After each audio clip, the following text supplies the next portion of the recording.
പ്രിയ സുഹൃത്തുക്കളെ, നിങ്ങൾ തൊട്ടു മുമ്പ് കണ്ട കാഴ്ച ഒരു ഭർത്താവിന്റെ ക്രൂരത കാരണം നെഞ്ചു പൊട്ടിക്കരയുന്ന ഒരു വീട്ടമ്മയാണ്. അതായത് അവരുമായിട്ടുള്ള ബന്ധം നിലനിൽക്കെ ഭർത്താവ് അവരെ അറിയിക്കാതെ വേറൊരു വിവാഹം കഴിച്ചു. അതിനെ തുടർന്ന് ഇവർ ഭർത്താവിന്റെ വീട്ടിൽ വന്ന് 2-3 ദിവസം വീടിന്റെ വരാന്തയിൽ കിടക്കേണ്ട അവസ്ഥയായിരുന്നു.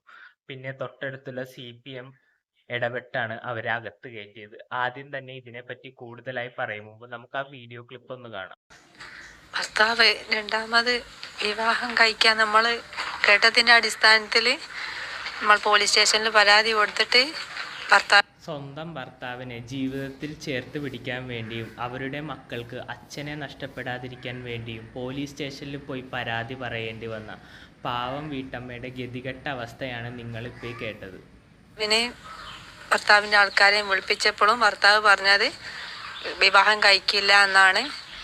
അന്ന് പിറ്റേന്ന് തന്നെയാണ് ഈ വിവാഹത്തിന് ഇവരൊരുങ്ങിയത്. അത് ചെയ്തു. പോലീസ് സ്റ്റേഷനിൽ വെച്ച് എല്ലാം പറഞ്ഞ് കോംപ്രമൈസ് ചെയ്തിട്ടും പിറ്റേ ദിവസം തന്നെയാണ് ഇവരോട് ഈ ചതി ഇയാൾ ചെയ്തത്. പിന്നെ മക്കളെയും ഞങ്ങളെയും ഒന്നും സംരക്ഷിക്കാതെയാണ് ഈ കാര്യം ചെയ്തതെന്ന് പറഞ്ഞതുകൂടി മക്കളെ. എന്തായാലും മറ്റൊരു വിവാഹം കഴിക്കാനുള്ള തീരുമാനം ഇയാൾ നേരത്തെ തന്നെ എടുത്തതല്ലേ. അപ്പോൾ ഇവരെ സംരക്ഷിക്കാനുള്ള സാമാന്യ മര്യാദയെങ്കിലും ഇയാൾ കാണിക്കേണ്ടതായിരുന്നു. ഞാനും ഭർത്താവിൻ്റെ വീട്ടിലേക്ക് വന്ന് വീട്ടമ്മ പറഞ്ഞ പ്രകാരം അവരുടെ 30 പവൻ വെച്ചാണ് ഇയാൾ ഗൾഫിൽ ബിസിനസ് തുടങ്ങിയത്. ബിസിനസ്സൊക്കെ തുടങ്ങി അത്യാവശ്യം സമ്പാദ്യമൊക്കെ ആയപ്പോൾ തൻ്റെ ഭാര്യയും മക്കളും ഒന്നും നിലയ്ക്കും വിലയ്ക്കും ഒന്നും പോരാ എന്ന് തോന്നിക്കാണും. അല്ലാതെ എന്ത് പറയാൻ. ഇവൻ ആണായിരുന്നെങ്കിൽ അറ്റ്ലീസ്റ്റ് ചെലവിന് കൊടുത്തില്ലെങ്കിലും ആ 30 പവൻ തിരിച്ചു കൊടുക്കേണ്ട സാമാന്യ മര്യാദ കാണിക്കേണ്ടതായിരുന്നു. ഇവനെയൊക്കെ ആണിന്റെ വർഗത്തിൽ പെടുത്തണമെന്ന് ഒരു നിമിഷം ചിന്തിച്ചു പോകുന്നു.